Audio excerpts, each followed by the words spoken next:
Waking in Tudor London. You awaken slowly, your eyes adjusting to the half-light creeping through the wooden shutters. It's not sunlight, not yet. More like a dull gray glow that gently reveals the contours of the small timber room around you. The ceiling is low. The beams, exposed and darkened with age, sag slightly as if tired from centuries of doing their job.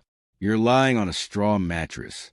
It crackles faintly beneath you, the dry stalks poking through the coarse linen sheet, jabbing your back just enough to be noticed, but not enough to make you move. You inhale through your nose, deeply, reflexively, and immediately regret it. The air is thick, not just with dust, but with a stale scent of old wool blankets, damp wood, and something vaguely acidic like sour milk and unwashed skin. It's the smell of your own body, and also not entirely your own. You share this room, maybe with family, maybe with an apprentice, maybe with no one, but the scent of many nights, many people, and many meals hangs in the air like a curtain that never gets washed. Your shirt, still damp around the collar from last night's sweat, clings faintly to your neck. You wore it to sleep. You wear it every day. It is a simple garment. Undergarments in Tudor England are rarely changed, even less often washed. You shift slightly, feeling the stiffness of your joints, the ache in your shoulder from the uneven wooden boards beneath the straw.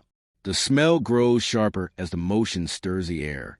There is no chimney in this room, just a hole near the ceiling to let the smoke rise. It doesn't do a very good job.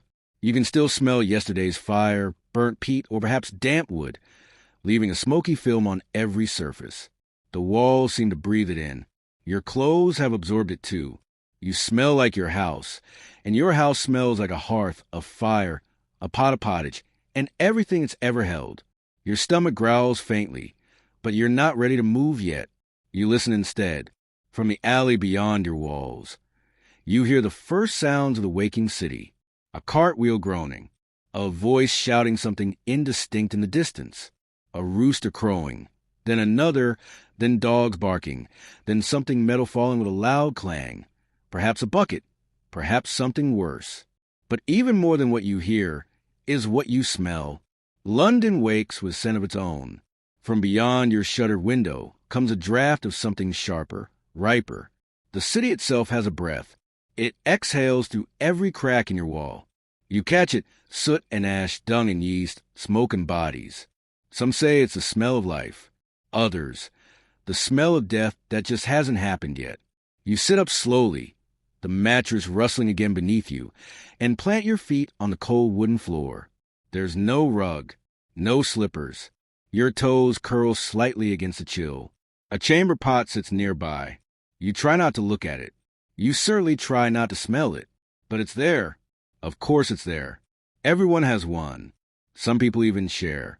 It hasn't been emptied yet, and likely won't be until someone is forced to take it down the stairs, across the yard, and toss its contents into the cesspit. Or, if they're lazy or rushed, simply out the window with a perfunctory gardaloo. You stare at the window. You can't see much. Just a sliver of that heavy gray sky above rooftops and chimney stacks, smudged like charcoal across parchment. Rain might come, or maybe it already did.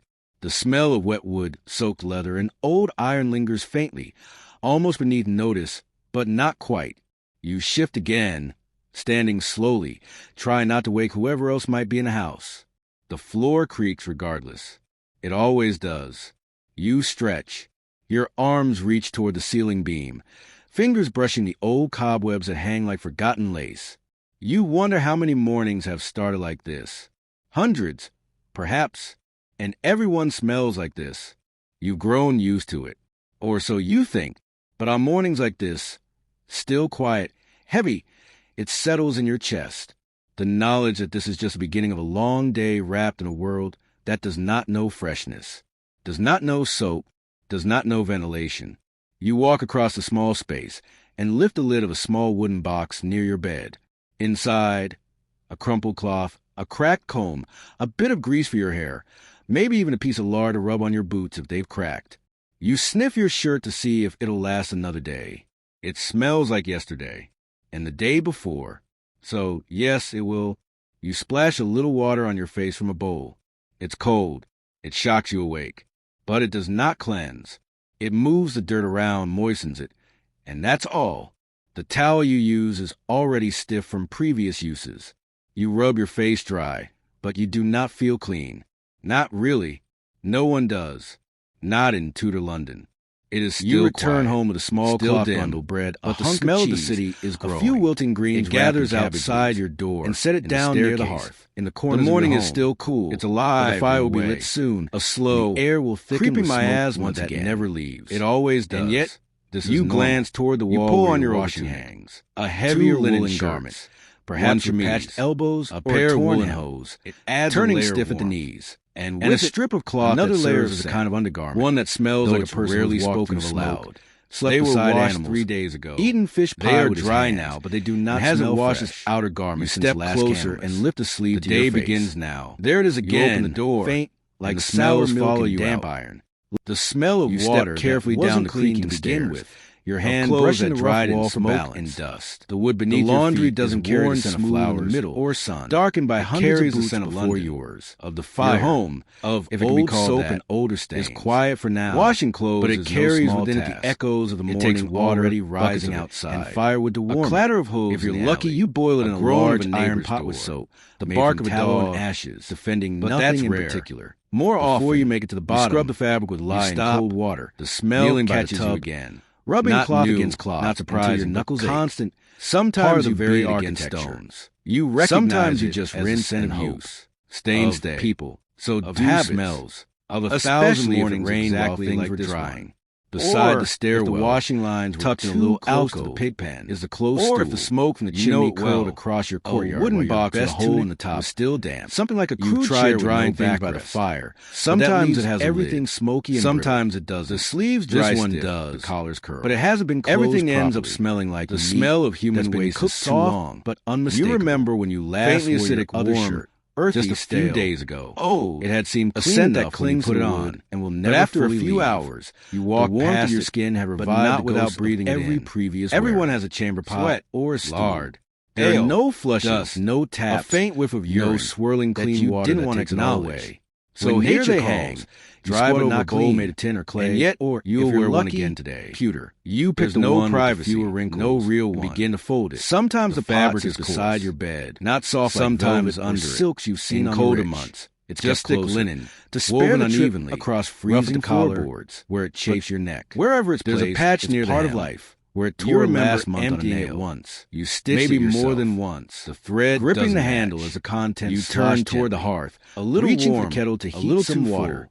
Not for washing. Back of the alley. There's no time leaned out an upper window to make a bit of broth, lifting it with both hands. A chunk of dried leek. You gave a traditional warning. Of barley. Guard a little. Something to warm the cry borrowed from the friend. You catch your reflection. Regard as low in the kettle's side. Though no one gives much regard to the water anymore. Your skin looks tired. It's splashed down into the street below, or maybe gray with onto the stones ash. Already stained with a smear of something near your jaw. From a dozen other homes. You rub it with your sleeve. Maybe someone cursed only from spreads. Maybe no one noticed. You consider wiping your face with a wet rag. The smell is one near the door every morning. It's been used a few times noble.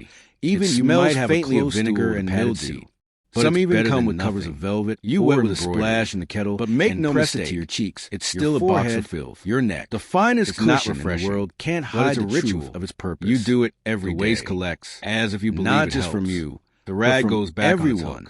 And it's not always emptied properly. The pale one has a faint brown ring beneath the yards. Simple brick one hides it dug into the ground. Not completely. They're supposed to be emptied by night soil men, clean, brave, or desperate souls who lower buckets and haul them out. You remember one foul load long ago, but catching the many cesspits freshly laundered. They a merchant's wife, leaking into basements, she had just soaked into the surrounding earth, and her garments carried a whisper still and damp, or maybe you can smell the pits from the street. It was so unusual you turned not sharp down the street, but like a wet breath rising through cracks in the ground, but by the sheer reminding you that everything below is slowly rotting. You haven't smelled anything like that since. In winter, you look down at your own smell quiets down. They are by frost. They have absorbed your life. But in the heat, every step, every meal, it rises. Every dream and night sweat. It seeps. The threads hold memories your mind doesn't. They are not clean to your boots, but they are familiar. Not when it lingers. You pull your shirt over your head, waiting to be empty slightly at the arms. Not when it's soaked a little damp still near the seam. You pause beside the kitchen. You adjust the collar. A pot hangs above the embers. You inhale last night's pottage and try not to inhale now congealed into a soft, it is sticky good enough. The fire pops idly, not because your hung bubbles gently, but because it's cart rumbles past outside, something wheels creaking, something that doesn't smell somewhere down the lane as everything someone's hammering. The hard day is beginning, wearing the scent of from mutton, and the day boiled too long, and no onion skins burn at the edges because everyone else and smoke, always smoke. But compared to the chamber pot and the stool and the alleyway beyond the door, it is a comfort, a small, smoky mercy. You think again of the rich, how they cover their waste with herbs or spices. If they do anything at all, how their servants handle the dirty work, how they sit on stools with embroidered cushions and pretend it's not so unpleasant. But even they can't truly escape it. The stench follows everyone, no matter how many perfumed pomanders they carry, no matter how high their windows or how far from the gutters they live. Everyone defecates. Everyone urinates. Everyone shares in the great, unspoken stink of the city. You sit for a moment on a wooden bench near the door, letting the scent of the morning wash over you in its full mixture. Human waste, soot, damp wool, old stew, mildew, and that faint sweetness of something decaying nearby, though you can't quite tell what it is. A rat, perhaps, or just cabbage left too long on a sill.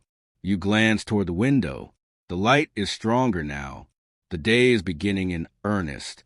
Someone in the street shouts about turnips. Someone else groans from the pain in their back. A child laughs, then coughs, then laughs again. The city is alive, even if it doesn't smell that way. You take a breath. You stand, and you carry your chamber pot toward the door. It's time to empty it. Again. And the city, unknowingly, unwillingly, makes room for one more splash, one more scent, in its already overflowing pot of smells.